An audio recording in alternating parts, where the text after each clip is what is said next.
നമസ്കാരം സുഹൃത്തുക്കളെ. ഓപ്പറേഷൻ തൂഫാൻ അങ്ങനെ ഗംഭീരമായി നടക്കുന്നു.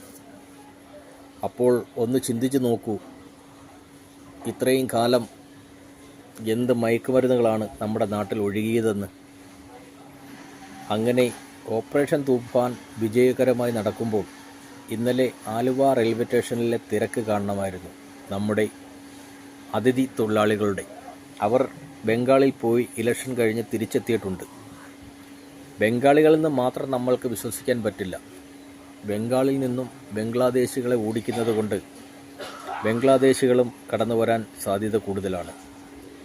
അതുപോലെ തന്നെ അവന്മാർ ഈ ബംഗാളിൽ നിന്ന് വരുന്നവന്മാർ മയക്കുമരുന്നുകളുമായി വരാനും സാധ്യതയുണ്ട്.